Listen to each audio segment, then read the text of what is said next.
শেখ হাসিনার রাজনৈতিক বক্তব্য সমর্থন করে না ভারত, দিল্লি ফেরত পাঠাবে আশা। ঢাকার রাজনৈতিক সিদ্ধান্ত হলে উদ্যোগ নেবে পররাষ্ট্র মন্ত্রণালয়। ন্যূনতম সংস্কার শেষেই নির্বাচন চায় বিএনপি, লন্ডন থেকে ফিরে জানালেন মির্জা ফখরুল। সমালোচনা মানেই সরকারকে ব্যর্থ করতে চাওয়া নয়, মন্তব্য রিজভীর। এই সরকারের মেয়াদ 1 বছর বা কম হওয়া উচিত মনে করেন 46% মানুষ। নির্বাচিত সরকারে আস্থা 79%, ব্র্যাকেট জরিপের তথ্য। গুম খুনের দায় স্বীকার করে ক্ষমা চাইলেন র্যাব ডিজি। জুলাই আগস্টে শিক্ষার্থীদের উপর হামলার জন্য ডিএমপি কমিশনারের দুঃখ প্রকাশ।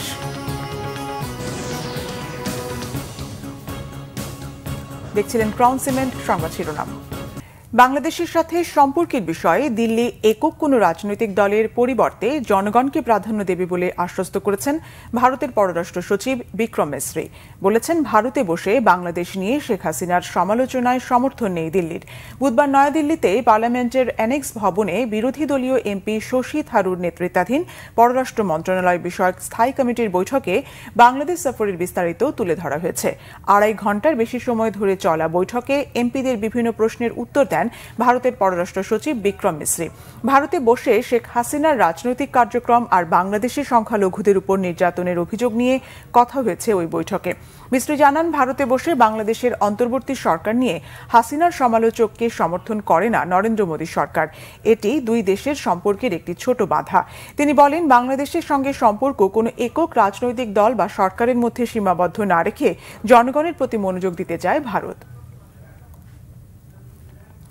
ভারতের প্রতি মানুষের ক্ষোভ থাকলেও দেশটির পররাষ্ট্র সচিবের সফরের মধ্য দিয়ে সম্পর্কের পুনর্মূল্যায়ন শুরু হয়েছে বলে মন্তব্য করেছেন বন, পরিবেশ ও জলবায়ু বিষয়ক উপদেষ্টা রিজওয়ানা হাসান।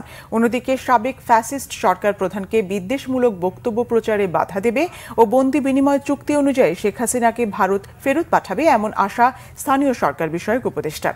রিপোর্ট করছেন রিশান নাসরুল্লাহ। রাজধানী ঢাকা ও এর আশপাশের এলাকার পরিবেশ দূষণ রোধ নিয়ে বৃহস্পতিবার সচিবালয়ে আন্তঃমন্ত্রণালয় বৈঠক করে স্থানীয় সরকার বিভাগ। বৈঠকে বায়ু দূষণের পরিস্থিতি, রাজধানীতে খোরাখুরি এবং দখলকৃত খাস জমি মুক্ত করে পার্ক ও খেলার জায়গা তৈরির বিষয়ে আলোচনা হয়। এটাকে একটা ইন্টিগ্রেটেড জায়গায় আনা প্রয়োজন। পরে বন, পরিবেশ ও জলবায়ু উপদেষ্টা জানান, যে কোনো সমস্যা রাতারাতি সমাধান সম্ভব নয়। কথা বলেন বাংলাদেশ ভারত বর্তমান সম্পর্কের বিষয়টি নিয়ে। আমার কাছে মনে হয় যে এই ক্ষোভ প্রকাশের মাধ্যমেও কিন্তু আলোচনার একটা ক্ষেত্র তৈরি হয়। হ্যাঁ, ভারতের সাথে তাদের যে পররাষ্ট্র সচিব এসেছিলেন, সেখানে সম্পর্কটা পুনর্মূল্যায়নের এবং নতুন করে যাত্রা শুরুর একটা প্রক্রিয়া শুরু হয়েছে। তার মানে এই না যে বাংলাদেশে কেউ যদি মনে করে যে ভারতের এই বা ভারতের সংগঠিত কোনো একটা ঘটনার ব্যাপারে আমরা আমাদের মতামত জানাবো, সেটা জানাবে না। তো সবসময় জানাবে, যে কোনো দেশের ক্ষেত্রেই আমরা সেটা জানাতে পারি। হ্যাঁ, একটা ব্যাপারে একটা ক্ষোভ জানানো মানে অন্য সকল ব্যাপারে আলাপ আলোচনা বন্ধ হয়ে যাওয়া, তা কিন্তু মোটেও না। সাংবাদিকদের প্রশ্নের জবাবে স্থানীয় সরকার উপদেষ্টা আসিফ মাহমুদ বলেন, ভারতীয় গণমাধ্যম মিথ্যা তথ্য প্রচার করছে, এটা স্পষ্ট। বাংলাদেশের মানুষের মনোভাব ভারত বুঝতে পারবে বলে প্রত্যাশা করেন তিনি। প্রোপাগান্ডা যে করা হয়েছে, এটা ইন্টারন্যাশনালি ন্যাশনালি খুব স্পষ্ট একটা বিষয়, এবং এটা নিয়ে এখন আমি ভারতীয় কয়েকটা গণমাধ্যমেও এই পরিবর্তনটা দেখতে পেয়েছি যে তারাও এটাকে অ্যাড্রেস করছে। একজন গণহত্যাকারী ফ্যাসিস্ট, যার আসলে এই মুহূর্তে বিচার হওয়ার কথা, যার এখন কারান্তরীণ থাকার কথা, তিনি ভারতে অবস্থান করছেন এবং সেখান থেকে বিভিন্ন কর্মসূচি, বিভিন্ন বক্তব্য, বিদ্বেষমূলক বক্তব্য তিনি দিয়ে যাচ্ছেন। এই বিষয়টাকে বাংলাদেশের পক্ষ থেকে ভারতের পররাষ্ট্র সচিবকে বলা হয়েছে এবং তিনি সেটা ভারতে উত্থাপন করেছেন। আমরা আশা করি যে এই ধরনের কোনো বিদ্বেষমূলক বক্তব্য প্রচারে ভারত তাকে বাধা দেবে এবং যথাসময়ে বাংলাদেশের সাথে ভারতের যে বন্দি বিনিময় ট্রিটি আছে, সেই ট্রিটি অনুযায়ী তাকে বাংলাদেশে ফেরত দেওয়া হবে। বায়ু দূষণে ক্ষতি এড়াতে মাস্ক পরার বিষয়ে সাধারণ মানুষকে সচেতন থাকার পরামর্শ দেওয়া হয় বৈঠকে। তাহলে অনেকাংশে বায়ু দূষণ রোধ করা সম্ভব। রিশান নাসরুল্লাহ, বাংলা ভিশন, ঢাকা। ভারতে পলাতক শেখ হাসিনাকে ফিরিয়ে আনতে রাজনৈতিক সিদ্ধান্ত হলে পররাষ্ট্র মন্ত্রণালয় উদ্যোগ নেবে বলে জানিয়েছেন সচিব মোহাম্মদ জসিমউদ্দিন। বলেছেন, ভারতীয় কোস্ট গার্ডের হাতে আটক বাংলাদেশি ৭৯ নাবিককে শিগগিরই ফিরিয়ে আনা হবে। রাখাইন পরিস্থিতিতে সরকার নজর রাখছে বলেও জানান তিনি। রিপোর্ট করছেন ইমরুল কায়েস। ভারতে বসে নানা বিতর্কিত মন্তব্য করছেন সাবেক প্রধানমন্ত্রী শেখ হাসিনা। বিষয়টিকে সরকার ভালোভাবে নিচ্ছে না, আবারও জানিয়েছেন পররাষ্ট্র সচিব জসিমউদ্দিন। এ অস্বস্তি, অসন্তোষের কথা ভারতকে জানানো হয়েছে বলে উল্লেখ করেন তিনি। মন্ত্রণালয়ে সাংবাদিক সম্মেলনে প্রশ্নের উত্তরে এসব বলেন পররাষ্ট্র সচিব। বাংলাদেশের প্রাক্তন প্রধানমন্ত্রী সম্পর্কে ভারতের পররাষ্ট্র সচিবের সাথে আমাদের যে আলোচনা হয়েছে, তিনি ভারতে বসে যে সমস্ত বক্তব্য দিচ্ছেন সেটা আমাদের অন্তর্বর্তীকালীন সরকার পছন্দ করছে না এবং এটা যাতে তাকে কনভে করা হয়। এবং তিনি প্রত্যুত্তরে যেটা বলেছেন সেটা খুব সম্ভবত তিনি ভারতে গিয়ে বলেছেন যে প্রাক্তন প্রধানমন্ত্রীর ভারতের উপস্থিতি doesn't have any bearing on our bilateral relationship. এটা আন্তঃমন্ত্রণালয় বিষয়ক একটা বিষয় এবং এটা একটি রাজনৈতিক সিদ্ধান্তের বিষয়, এবং পররাষ্ট্র মন্ত্রণালয়ে যখন এই অনুরোধ আসবে তখন আমরা তার পরবর্তী প্রক্রিয়াটা শুরু করব। ভারতে আটক বাংলাদেশি নাবিকদের বিষয়ে আলোচনা চলছে বলে জানান তিনি। আমরা ভারতের সাথে যোগাযোগ করেছি এবং এ বিষয়ে আলাপ আলোচনা চলছে আমাদের যারা ভারতীয় কর্তৃপক্ষের হাতে আছে তাদেরকে ফিরিয়ে আনার জন্য, এবং আমাদের প্রত্যাশা যে আলাপ আলোচনার মাধ্যমে আমরা তাদেরকে শীঘ্র দেশে ফিরিয়ে আনতে পারবো। পররাষ্ট্র সচিব জানান, প্রধান উপদেষ্টার আমন্ত্রণে বিজয় দিবসের অনুষ্ঠানে যোগ দিতে চলতি মাসের 14 তারিখ ঢাকা আসছেন পূর্ব তিমুরের president Jose Ramos Horta. Imrul Kayes, Bangla Vision, Dhaka. বিএনপির মহাসচিব মির্জা ফখরুল ইসলাম আলমগীর জানিয়েছেন, মামলা শেষ হলেই দলের ভারপ্রাপ্ত চেয়ারম্যান তারেক রহমান দেশে ফিরবেন। তিনি বলেন, অন্তর্বর্তী সরকারকে ব্যর্থ করার চেষ্টা করছে বাংলাদেশের রাজনৈতিক দল। একজন উপদেষ্টার এমন বক্তব্য রাজনীতি বিরোধী। ন্যূনতম সংস্কার শেষ করেই নির্বাচন চায় বিএনপি। মুহিবুল্লাহ মুহিবের রিপোর্ট। 11 দিন যুক্তরাজ্য সফর শেষে বৃহস্পতিবার দুপুর 1:45 হযরত শাহজালাল আন্তর্জাতিক বিমানবন্দরে অবতরণ করেন বিএনপির মহাসচিব মির্জা ফখরুল ইসলাম আলমগীর। এ সময় তিনি সাংবাদিকদের বলেন, অন্তর্বর্তী সরকারকে সহযোগিতার পাশাপাশি দেশের মানুষকে ধৈর্য ধরার আহ্বান জানিয়েছেন বিএনপির ভারপ্রাপ্ত চেয়ারম্যান তারেক রহমান। ভারতের সাথে বিবদমান ইস্যু নিয়ে আলোচনার আহ্বানও জানান তিনি। ওনার এই বক্তব্য এটা রাজনীতি বিরোধী বক্তব্য, এবং আমি আশা করি না যে তারা এই ধরনের বক্তব্য রাখবেন, কারণ রাজনৈতিক দলগুলো সবসময়ই এই অন্তর্বর্তী সরকারকে সমর্থন করেছে এবং সমর্থন করার উদ্দেশ্য একটা আছে, সেটা হচ্ছে গণতন্ত্রকে পুনঃপ্রতিষ্ঠা করা। ভারপ্রাপ্ত চেয়ারম্যান সাহেবের বার্তা দিচ্ছে যে আপনারা সবাই ধৈর্য ধরবেন। একটা বিশাল বিজয় সূচিত হয়েছে জনগণের, এই বিজয়কে ফলপ্রসূ করতে হলে অবশ্যই সবাইকে ধৈর্য ধরে কাজ করতে হবে। উনি কবে নাগাদ দেশে ফিরবেন এটা নিয়ে উনার যখন সুযোগ হবে, অর্থাৎ আপনার মামলা মোকদ্দমাগুলো শেষ হয়ে চলে আসবে। আমরা এখনও বলছি যে আমরা ন্যূনতম সংস্কারগুলো করে নির্বাচন দেওয়ার জন্য, এই জন্যে যে বাংলাদেশে যে সমস্যাগুলো তৈরি হচ্ছে এই সমস্যাগুলো নির্বাচিত সরকার ছাড়া সমাধান করা বেশ চ্যালেঞ্জিং। এদিকে বিএনপি নয়াপল্টন কেন্দ্রীয় কার্যালয়ে অনুষ্ঠিত হয় দলের যৌথ সভা। সভা শেষে বিজয় দিবস উপলক্ষে দলের কর্মসূচি ঘোষণা করেন বিএনপির সিনিয়র যুগ্ম মহাসচিব রুহুল কবির রিজভী। 14 ডিসেম্বর 2024 9টায় বিএনপির জাতীয় নেতৃবৃন্দ সহ বিএনপি এবং এর অঙ্গ সহযোগী সংগঠনের সকল পর্যায়ের নেতাকর্মীরা মিরপুরস্থ শহীদ বুদ্ধিজীবী মাজারে শহীদদের অম্লান স্মৃতির প্রতি শ্রদ্ধা ও পুষ্পার্ঘ্য প্রদর্শন করবেন। মহান বিজয় দিবস উপলক্ষে বিএনপির উদ্যোগে রাজধানীর রমনাস্থ ইঞ্জিনিয়ার্স ইনস্টিটিউশন 15 ডিসেম্বর বেলা 2টায় আলোচনা সভা। দিবসটি উপলক্ষে 16 ডিসেম্বর বিকালে সবার আগে বাংলাদেশের উদ্যোগে মানিক মিয়া এভিনিউ সংসদ ভবনে কনসার্ট অনুষ্ঠিত হবে। গণতন্ত্র ফিরিয়ে আনতে গত 15 বছর ধরে যে আন্দোলন করে আসছে বিএনপি, সেই প্রত্যাশিত গণতন্ত্র ফিরিয়ে আনা পর্যন্ত আন্দোলন অব্যাহত রাখার কথাও জানান বিএনপির এই নেতা। মুহিবুল্লাহ মুহিব, বাংলা ভিশন, ঢাকা। বিএনপির স্থায়ী কমিটির সদস্য অবসরপ্রাপ্ত মেজর হাফিজউদ্দিন আহমেদ বলেছেন, কেউ যদি বাংলাদেশ দখলের পরিকল্পনা করে তারা বোকার স্বর্গে বাস করছে। এদিকে বিএনপির সিনিয়র যুগ্ম মহাসচিব রুহুল কবির রিজভী আহমেদ বলেছেন, রাজনৈতিক দলগুলো সরকারের সমালোচনা করবে, সমালোচনা করা মানে সরকারকে ব্যর্থ করা নয়। আহমেদ সরারের রিপোর্ট। পতিত স্বৈরাচার শেখ হাসিনার পৃষ্ঠপোষক ভারত সরকার ও তাদের গণমাধ্যমে অবিরাম মিথ্যা প্রচারণা ও ষড়যন্ত্রের প্রতিবাদ, এই শিরোনামে বৃহস্পতিবার জাতীয় প্রেস ক্লাবে আলোচনা সভা করে জাতীয়তাবাদী মুক্তিযোদ্ধা দল। এতে বিএনপি স্থায়ী কমিটির সদস্য অবসরপ্রাপ্ত মেজর হাফিজউদ্দিন আহমেদ বলেন, ভারতীয় মিডিয়া কল্পকাহিনী ছড়িয়ে বেড়াচ্ছে যে বাংলাদেশে হিন্দুদের উপর অন্যায় অবিচার করা হচ্ছে। এ ধরনের কল্পকাহিনী ছড়িয়ে তারা বিশ্বকে দেখাতে চায় বাংলাদেশে কারো জীবন নিরাপদ নয়। এ ধরনের অপতৎপরতার নিন্দা জানান তিনি। জনতার যে ঢৌ, যেটি থেকে শেখ হাসিনা এমনকি ইউনিফর্মধারী র্যাব এবং অন্যান্য বাহিনী পর্যন্ত পালিয়ে গিয়েছিল, এই দৃশ্য দেখার পর তারা কিভাবে কল্পনা করে, কিভাবে হিসাব করে বাংলাদেশ দখল করতে কতদিন লাগবে। ভারত তাদের মনটা অত্যন্ত ক্ষুদ্র, প্রত্যেকটি প্রতিবেশী রাষ্ট্রকে তারা বিষিয়ে তুলেছে। বাংলাদেশের মতো সাম্প্রদায়িক সম্প্রীতি পৃথিবীর কোনো রাষ্ট্রে নাই। সুতরাং এই ধরনের জাতির বিরুদ্ধে কোনো আগ্রাসন চালাতে হলে বারবার তাদেরকে চিন্তা করতে হবে, যত বড় শক্তি হোক। আরে ভারত তো কিছুই না, এর চাইতে আরো বড় শক্তিও যদি আসে বাংলাদেশকে কোনোদিন পদানত করতে পারবে না। এদিকে ছাত্র জনতার আন্দোলনে শহীদ পরিবারের মাঝে বিএনপির ভারপ্রাপ্ত চেয়ারম্যান তারেক রহমানের নির্দেশে সহায়তা প্রদান করে ঢাকা 5 আসন বিএনপি। এতে বিএনপির সিনিয়র যুগ্ম মহাসচিব রুহুল কবির রিজভী বলেন, পার্শ্ববর্তী দেশের কথায় যদি চলতে হয় তাহলে 71 হলো কেন। তিনি বলেন, পাকিস্তান ও ভারতের আচরণের মাঝে কোনো পার্থক্য নেই। সরকারের এক উপদেষ্টার বক্তব্যের সমালোচনাও করেন রিজভী। রাজনৈতিক দলগুলো তো একটা সরকারের সমালোচনা করবে, কিন্তু ওই সরকারের রাজনৈতিক দলগুলো বিএনপি সহ অন্যান্য দলগুলো সমর্থন দিয়েছে।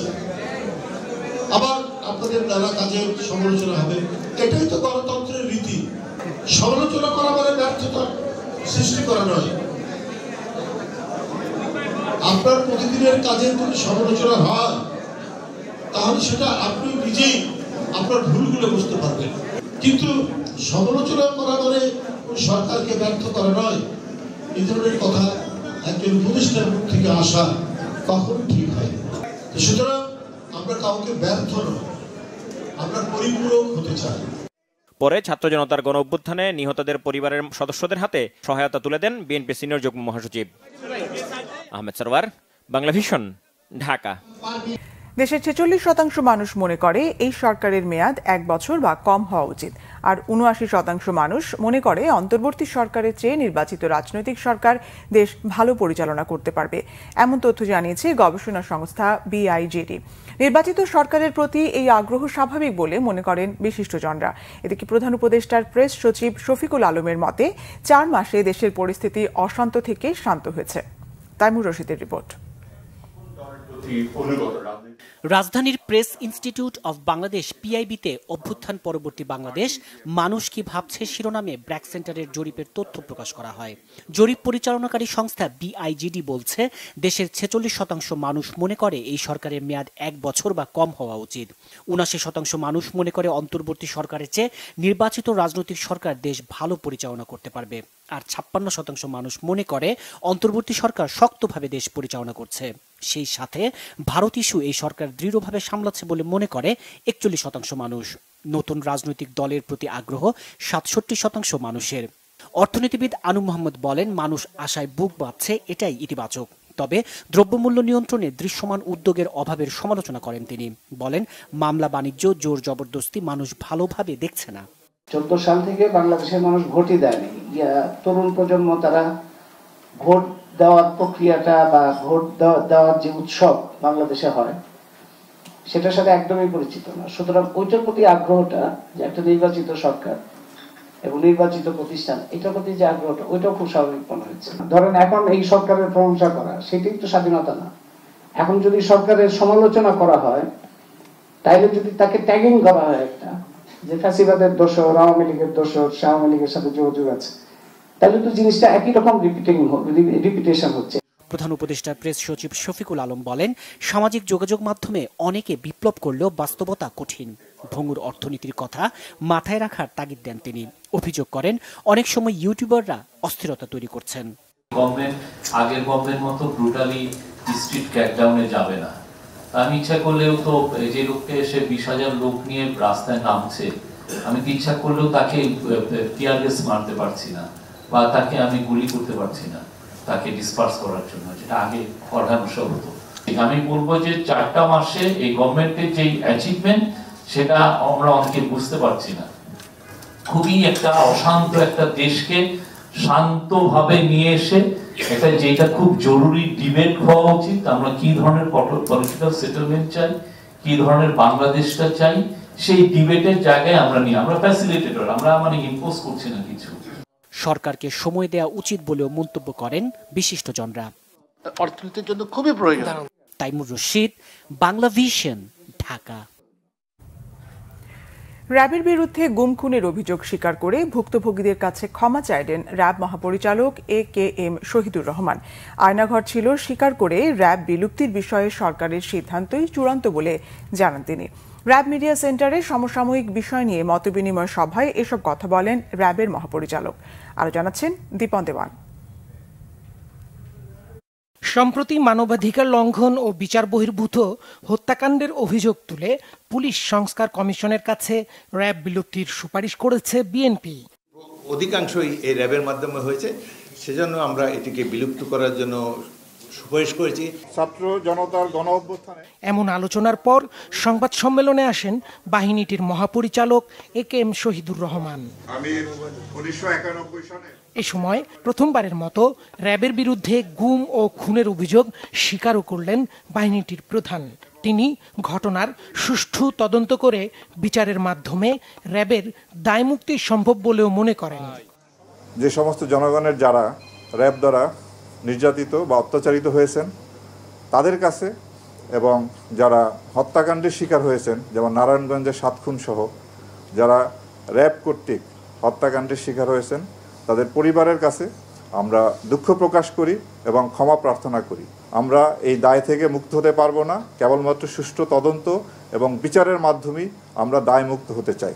তা আমি আপনাদের মাধ্যমে আবারও যারা র্যাবের কারণে ক্ষতিগ্রস্ত হয়েছেন, নির্যাতিত হয়েছেন, তাদের পরিবারের কাছে এবং তাদের কাছে আমরা আবারও দুঃখ প্রকাশ এবং ক্ষমা প্রার্থনা করছি। এ সময় র্যাবের শতাধিক আয়নাঘরের কথাও স্বীকার করেন মহাপরিচালক। বলেন, এ বাহিনীর কেউ আইন হাতে তুলে নিলে ব্যবস্থা নেওয়া হবে। জানান, এ পর্যন্ত 58 কর্মকর্তা সহ 4000-এর বেশি র্যাব সদস্যকে শাস্তির আওতায় আনা হয়েছে। র্যাব বিলুপ্তির বিষয়ে আমি র্যাবে কর্মরত আছি। আমরা যতদিন দায়িত্ব পালন করব, র্যাবের আমাদের যে দায়িত্ব, সেই দায়িত্ব আমরা নিষ্ঠার সঙ্গে, আন্তরিকতার সঙ্গে পালন করব, এবং এই ব্যাপারে সরকার যে সিদ্ধান্ত গ্রহণ করবে সেটাই শিরোধার্য। সরকারের সিদ্ধান্তের অপেক্ষায় আমরা থাকব। র্যাবে যে আয়নাঘরের যে বিষয়টা এসেছে সেটা আপনার এটা তো ছিল, আছে, এবং কমিশন আমাদেরকে নির্দেশ দিয়েছেন যে যা অবস্থায় আছে ওই অবস্থায় রাখার জন্য। কোথাও এখন কোনো রকম যেন কোনো পরিবর্তন না করা হয়। এর আগে জনতার বিরুদ্ধে অবস্থান নেয় দুঃখ ও ক্ষমা চেয়েছিলেন পুলিশ মহাপরিদর্শকও। দীপন দেওয়ান, বাংলা ভিশন, ঢাকা। জুলাই আগস্টে পুলিশের কর্মকাণ্ড ও শিক্ষার্থীদের উপর হামলার ঘটনায় ক্ষমা চেয়েছেন ডিএমপি কমিশনার শেখ মোহাম্মদ সাজ্জাদ আলী। বিকেলে ক্র্যাব মিলনায়তনে এক অনুষ্ঠানে কোনো ধরনের নিরাপত্তা হুমকি নেই উল্লেখ করে তিনি বলেন, 16 ডিসেম্বর বড়দিন, 31st নাইট ও নববর্ষ উপলক্ষে বিশেষ নিরাপত্তা ব্যবস্থা নেওয়া হয়েছে। সর্বোচ্চ জননিরাপত্তায় সচেষ্ট ডিএমপি বলেও জানান তিনি। বলেন, পুলিশ সেবাদানকারী প্রতিষ্ঠান, অন্যায়ভাবে হামলা মামলা দেয়া পুলিশের কাজ নয়। যারা 5 আগস্ট পরবর্তীতে অন্যায়ভাবে হামলা মামলা করেছে সবাইকে বিচারের আওতায় আনা হবে। পরে ক্র্যাব সদস্যদের সন্তানদের মাঝে শিক্ষাবৃত্তি ও সদস্যদের বার্ষিক ক্রীড়া প্রতিযোগিতায় বিজয়ীদের হাতে পুরস্কার তুলে দেন ডিএমপি কমিশনার। গত জুলাই আগস্টের ধ্বংসযজ্ঞ এবং নানা ধরনের ক্ষতিকর কার্যাবলীর জন্য আমি ঢাকাবাসীর কাছে ক্ষমা প্রার্থী। আমরা ঢাকা মেট্রোপলিটন পুলিশের সদস্যবৃন্দ নতুন করে ঢাকাবাসীকে সেবা দেওয়ার জন্য প্রতিজ্ঞাবদ্ধ হয়েছি। আমি আশ্বস্ত করতে চাই, আমার যেনারা সহকর্মী আছেন তাদেরকে সঙ্গে নিয়ে এবং আপনাদের সাহায্য সহযোগিতার নিয়ে ঢাকাবাসীর জান ও মালের হেফাজত করে যাব। সার্ককে সক্রিয় করতে দক্ষিণ এশিয়ার দেশগুলোকে আবারও আহ্বান জানিয়েছেন অন্তর্বর্তীকালীন সরকারের প্রধান উপদেষ্টা অধ্যাপক মোহাম্মদ ইউনুস। প্রধান উপদেষ্টা বলেন, ভারত পাকিস্তানের মধ্যকার কিছু ইস্যুর জন্য সার্ক সক্রিয় হচ্ছে না। দুইটি দেশের মধ্যকার সমস্যা অন্য দেশগুলোকে প্রভাবিত করা উচিত না বলেও মন্তব্য করেন তিনি। South Asian association for regional cooperation oncology SFO একটি সমালোচনায় ভিডিও কনফারেন্সে যুক্ত হয়ে এসব কথা বলেন প্রধান উপদেষ্টা। এ সময় তিনি SAARC federation of oncologist SFO এর প্রতিষ্ঠাতা অধ্যাপক ডাক্তার ABMF করিমের অবদান শ্রদ্ধার সঙ্গে স্মরণ করেন। বলেন, সার্ক যে ক্যান্সার চিকিৎসাকে বিশেষভাবে গুরুত্ব দিচ্ছে এটা অত্যন্ত জরুরি ও অনুপ্রেরণামূলক। দক্ষিণ এশিয়ার দেশগুলো সার্ককে সক্রিয় করে তোলার মধ্য দিয়ে লাভবান হবে বলে উল্লেখ করেন প্রধান উপদেষ্টা। বলেন, প্রতি বছর দক্ষিণ এশিয়ার নেতারা যদি সাক্ষাৎ করেন, একসঙ্গে দাঁড়িয়ে ছবি তোলেন, তাহলে গোটা বিশ্বের কাছে বার্তা যায় যে সবাই একসঙ্গে আছে।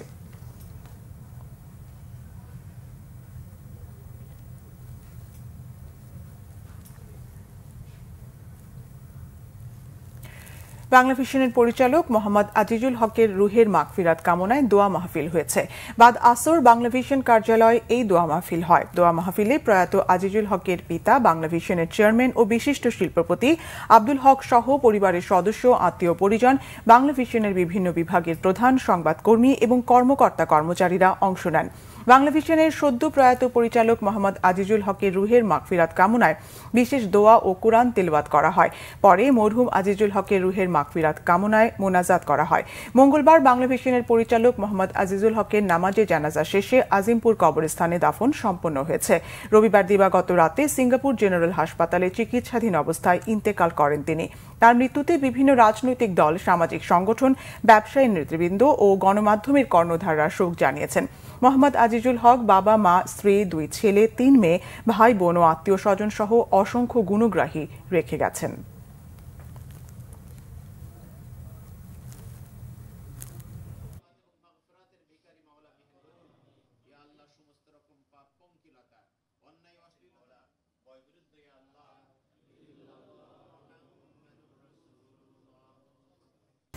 নাটোরের কাদিরাবাদ সেনানিবাসে বাংলাদেশ সেনাবাহিনীর কোর অফ ইঞ্জিনিয়ার্স এর বাৎসরিক অধিনায়ক সম্মেলন 2024 হয়েছে। সকালে সেনানিবাসের engineer centre and school of military engineering হলরুমে আয়োজিত সম্মেলনে প্রধান অতিথি ছিলেন সেনাবাহিনী প্রধান জেনারেল ওয়াকরুজ্জামান। উদ্বোধনী বক্তব্যে সেনাপ্রধান আধুনিক ও যুগোপযোগী প্রশিক্ষণের মাধ্যমে একবিংশ শতাব্দীর চ্যালেঞ্জ মোকাবেলায় সবসময় প্রস্তুত থাকতে কোরের সদস্যদের প্রতি আহ্বান জানান। দেশমাতৃকার সেবায় এই কোরের অবদানের কথা স্মরণ করে দেশ ও জাতি গঠনে, বিশেষ করে কোর অফ ইঞ্জিনিয়ার্স এর বিভিন্ন উন্নয়নমূলক কর্মকাণ্ডের ভূয়সী প্রশংসা করেন তিনি। সম্মেলনে সেনাবাহিনী ও কোর অফ ইঞ্জিনিয়ার্স এর জ্যেষ্ঠ সেনা কর্মকর্তা সহ সব ইউনিট অধিনায়কেরা উপস্থিত ছিলেন।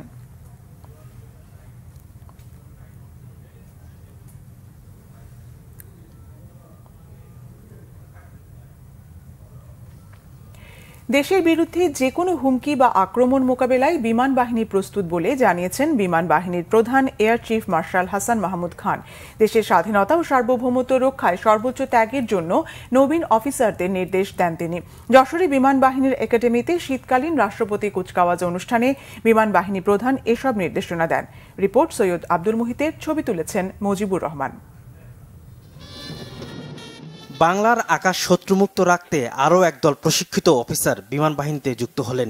যশোরে বাংলাদেশ বিমান বাহিনীর একাডেমিতে দীর্ঘ প্রশিক্ষণ শেষে সমাপনী কুচকাওয়াজ অনুষ্ঠানে অংশ নেন ৭৪ জন নবীন কর্মকর্তা। বৃহস্পতিবার সকালে বিমান বাহিনীর প্রধান air chief marshal Hasan Mahmud Khan নবীন কর্মকর্তাদের প্যারেড পরিদর্শন করেন। শীতকালীন রাষ্ট্রপতি কুচকাওয়াজ অনুষ্ঠানের মার্চ 5 অভিবাদন গ্রহণ করেন বিমান বাহিনী প্রধান। প্রশিক্ষণের সময় বিভিন্ন ক্ষেত্রে শ্রেষ্ঠত্বের জন্য ট্রফি তুলে দেন বিমান বাহিনী প্রধান। সোর্ড অব অনার অর্জন করেন অফিসার ক্যাডেট জান্নাতুল ফেরদৌস মোহনা। এছাড়া সেরা কৃতিত্বের জন্য অফিসার ক্যাডেট মোহাম্মদ ফাহিম মোর্শেদ রাতুল বিমান বাহিনী প্রধানের ট্রফি লাভ করেন। সোর্ড অফ অনার অত্যন্ত সম্মান এবং গৌরবের প্রতীক। আমি নিজেকে অত্যন্ত সৌভাগ্যবান মনে করছি নিজেকে এই অর্জন করতে পেরে।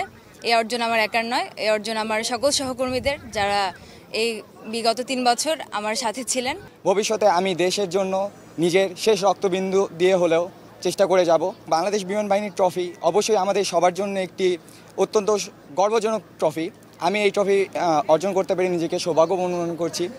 দিক নির্দেশনামূলক বক্তব্যে বিমান বাহিনী প্রধান বলেন, সততা নিষ্ঠার সাথে আকাশ প্রতিরক্ষায় কাজ করে দেশকে এগিয়ে নিতে হবে। দেশের স্বাধীনতা ও সার্বভৌমত্ব রক্ষার জন্য বিমান বাহিনী তথা এয়ার পাওয়ার অপরিহার্য।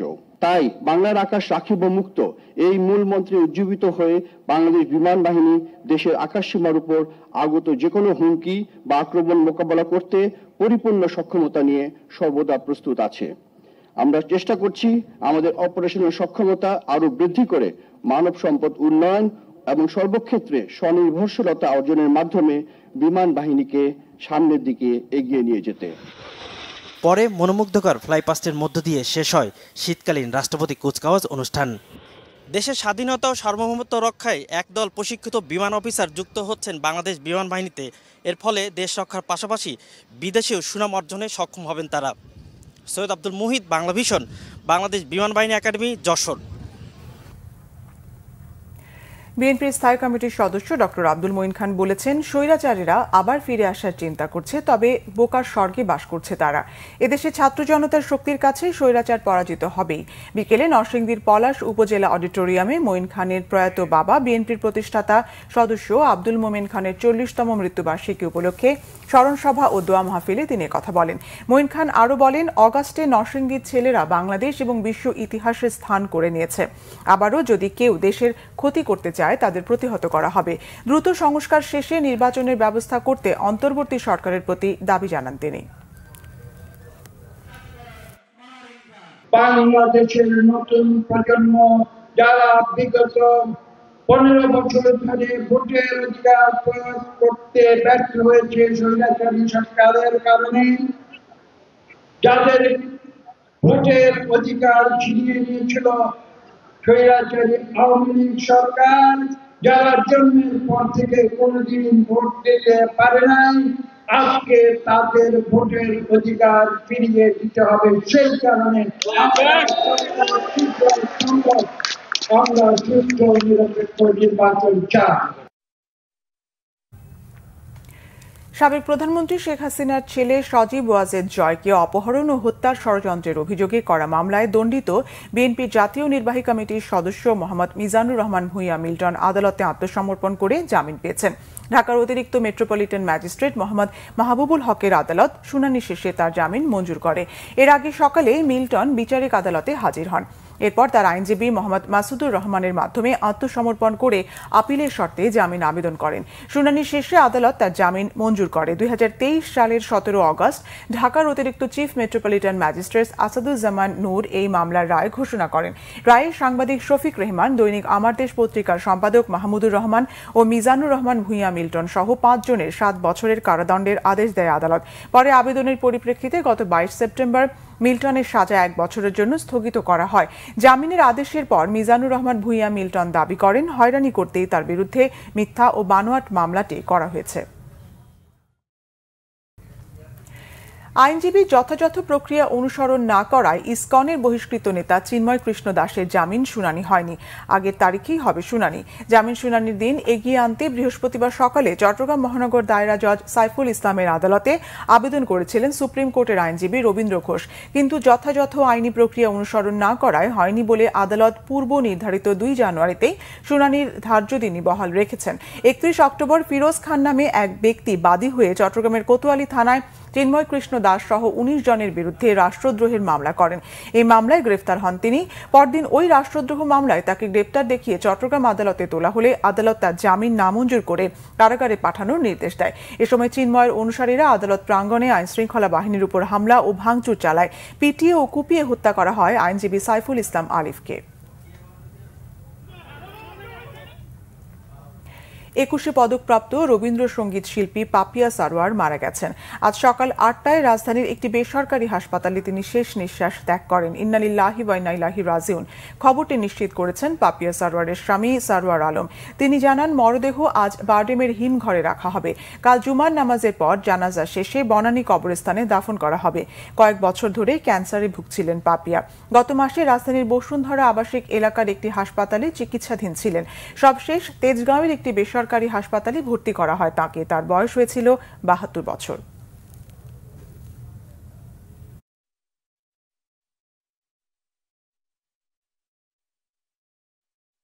এবারে খেলার সংবাদ।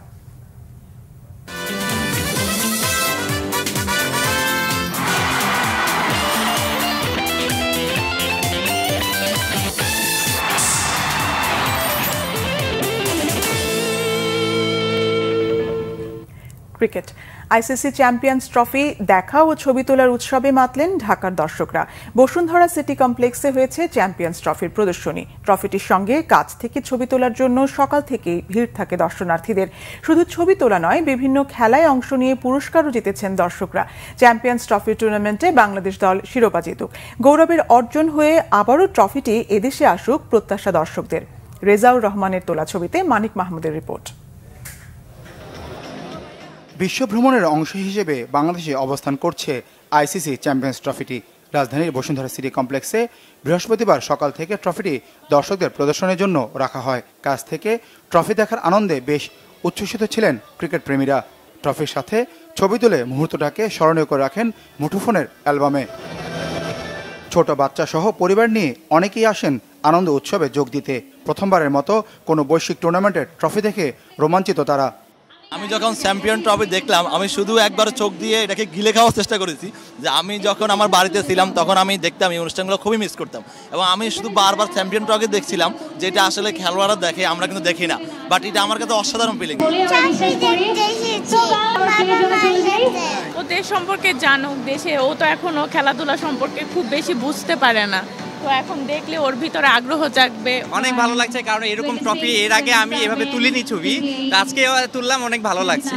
চ্যাম্পিয়ন ট্রফির খবর আমরা জেনেছি, তার জন্য তো আমরা এখানে একটা ছবি তুলতে আগ্রহ সবাই, তার জন্য আমরা এসেছি ফ্রেন্ড 3 জন একসাথে। ট্রফি প্রদর্শনীতে কুইজ, গেম সহ বিভিন্ন আয়োজন রাখা হয়। দর্শনার্থীদের জন্য দেওয়া হয় পুরস্কারও। দারুণভাবে তা উপভোগ করেন দর্শকরা। প্রত্যাশা করেন চ্যাম্পিয়ন্স ট্রফিতে বাংলাদেশের শিরোপা জয়ের। এটা অনেক বেশি এক্সাইটেড, কারণ হচ্ছে বাংলাদেশের ট্রফি আছে, আমরা যাচ্ছি বাংলাদেশ এবার কাপটা নিক, চ্যাম্পিয়ন হোক, এটা আমাদের প্রত্যাশা। দর্শকও এটা দেখতে পাচ্ছে, নিজের সামনে থেকে ছবি তুলতে পারছে, প্লাস হচ্ছে মানে নিজের চোখের সামনে দেখতে পাচ্ছে, এটা একটা অন্যরকম উচ্ছ্বাস। মুভি দেখতে এসেছিলাম, এসে দেখলাম একটা ইভেন্ট হচ্ছে, তাই ছবি তুলতে আসলাম। ছবি তুলেছি এবং এখানে গেমটা খেলেছি এবং ইন্টারভিউ দিয়েছি, খুব ভালো লেগেছে। ক্রিকেটার, সংগঠক সহ গণমাধ্যম কর্মীদের জন্য শুক্রবার মিরপুর স্টেডিয়ামে রাখা হবে চ্যাম্পিয়ন্স ট্রফিটি। বাংলাদেশ থেকে ট্রফিটি যাবে দক্ষিণ আফ্রিকায়। 16 নভেম্বর পাকিস্তান থেকে বিশ্ব ভ্রমণে বের হয়ে চ্যাম্পিয়ন্স ট্রফিতে খেলা 8 দেশ সহ আরও কয়েকটি দেশ ঘুরে আগামী 27 জানুয়ারি আবার পাকিস্তানে ফিরবে ট্রফিটি। আগামী বছর ফেব্রুয়ারিতে চ্যাম্পিয়ন্স ট্রফির নবম আসরের আয়োজক পাকিস্তান। তবে সেখানে গিয়ে ভারতের না খেলার ঘোষণা ও হাইব্রিড মডেলে টুর্নামেন্ট আয়োজনের প্রস্তাবে ভেন্যু নিয়ে জটিলতা এখনও কাটেনি। মানিক মাহমুদ, বাংলা ভিশন, ঢাকা। সংবাদ শেষ করব ক্রাউন সিমেন্ট শিরোনামগুলো আরেকবার জানিয়ে। শেখ হাসিনার রাজনৈতিক বক্তব্য সমর্থন করে না ভারত। দিল্লি ফেরত পাঠাবে আশা ঢাকার। রাজনৈতিক সিদ্ধান্ত হলে উদ্যোগ নেবে পররাষ্ট্র মন্ত্রণালয়। ন্যূনতম সংস্কার শেষেই নির্বাচন চায় বিএনপি। লন্ডন থেকে ফিরে জানালেন মির্জা ফখরুল, সমালোচনা মানেই সরকারকে ব্যর্থ করতে চাওয়া নয়, মন্তব্য রিজভীর। এ সরকারের মেয়াদ 1 বছর বা কম হওয়া উচিত মনে করেন 46% মানুষ। নির্বাচিত সরকারে আস্থা 79%, ব্র্যাকেট জরিপের তথ্য। গুম খুনের দায় স্বীকার করে ক্ষমা চাইলেন র্যাব ডিজি। জুলাই আগস্টে শিক্ষার্থীদের উপর হামলার জন্য ডিএমপি কমিশনারের দুঃখ প্রকাশ।